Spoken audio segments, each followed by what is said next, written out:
Хадис под номером 131.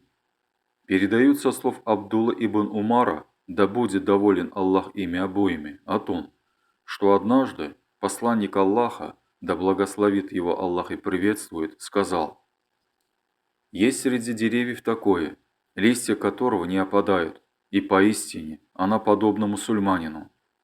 А теперь скажите мне, что это за дерево?» Люди стали вспоминать, какие деревья растут в пустыне, а мне пришло в голову, что это пальма. Абдуллах сказал, но я постеснялся. А потом они попросили: «Скажи нам, что это за дерево, о посланник Аллаха?» И тогда посланник Аллаха, да благословит его Аллах и приветствует, сказал: «Это пальма».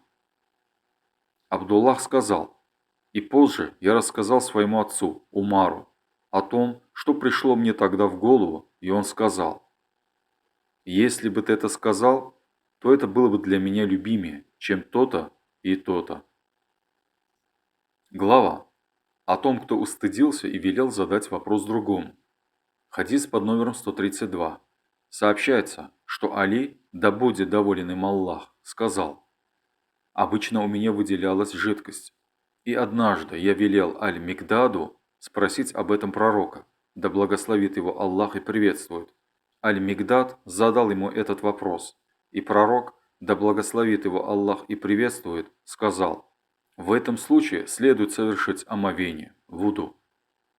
Глава обучение и внесение решения, фетва, в мечети. Хадис под номером 133. Сообщается, что Абдуллах бин Умар, да будет доволен Аллах ими обоими, сказал: однажды какой-то человек поднялся со своего места в мечети и спросил: «О посланник Аллаха, с какого места ты повелишь нам входить в состояние ихрама?» В ответ ему посланник Аллаха, да благословит его Аллах и приветствует, сказал: «Жители Медины должны делать это в Зуль-Хуляйфе, жители Шама в Аль-Джухфе, а жители Неджда у Карна». Ибн Умар также сказал: и утверждает, что посланник Аллаха, да благословит его Аллах и приветствует, сказал: и пусть жители Йемена делают это у Ял-Ямляма. Ибн Умар обычно говорил: однако лично я не помню, чтобы посланник Аллаха, да благословит его Аллах и приветствует, говорил это. Глава о том, кто дал спросившему ответ более широкий, чем поставленный вопрос. Хадис под номером 134. Передают со слов Абдуллаха бин Умара, да будет доволен им Аллах, что один человек спросил пророка, да благословит его Аллах и приветствует: что должен надевать на себя паломник, желающий облачиться в ихрам? Он ответил: ему не следует надевать ни рубаху, ни чалму, ни шаровары, ни бурнос, ни одежду, окрашенную желтым деревом или шафраном. Если он не найдет сандалии, пусть оденет кожаные носки, обрезав их так, чтобы верхние края не доходили до лодыжек. Книга 4. Книга частичного омовения. Глава. Молитва без омовения не принимается. Хадис под номером 135. Сообщается, что после того, как Абу Хурайра, да будет доволен им Аллах, передал, что посланник Аллаха, да благословит его Аллах и приветствует, сказал: не будет принята молитва от осквернившегося, пока он не совершит омовение. Один человек из Хадрамаута спросил: а что такое осквернение, хадас, о Абу Хурайра? Он ответил: тихое или громкое испускание ветров. Глава о достоинстве омовения. Хадис под номером 136.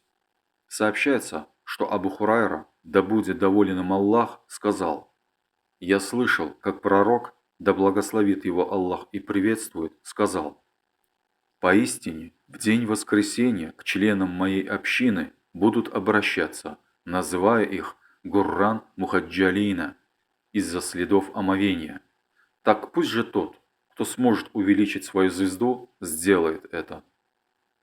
Глава. Человеку не следует снова совершать омовение до тех пор, пока он не убедится. Хадис под номером 137. Абдуллах бин Зайд аль-Ансари, да будет доволен им Аллах, передал, что однажды он спросил посланника Аллаха, да благословит его Аллах и приветствует, о том, что следует делать человеку, которому показалось, что во время молитвы он осквернился.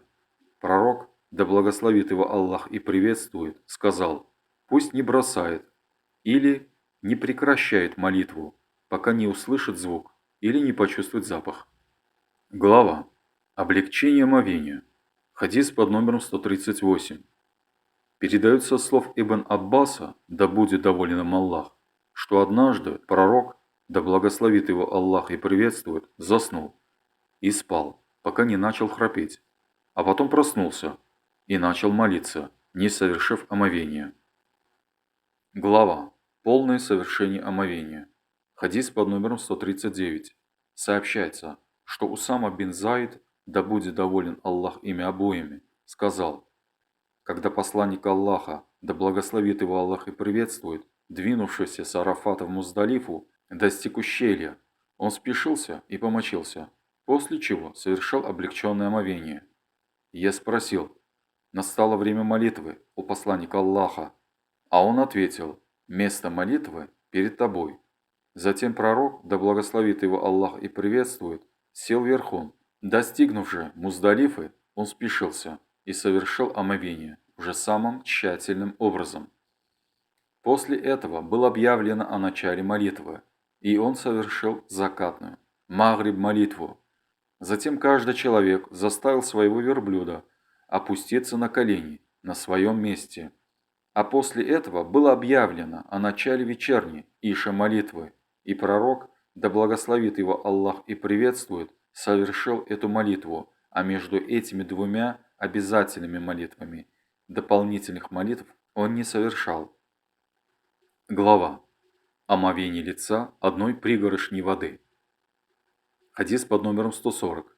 Сообщается, что однажды Ибн Аббас, да будет доволен Аллах ими обоими, совершил омовение, омыв свое лицо следующим образом. Он набрал одной рукой пригоршни воды, прополоскал рот и промыл нос.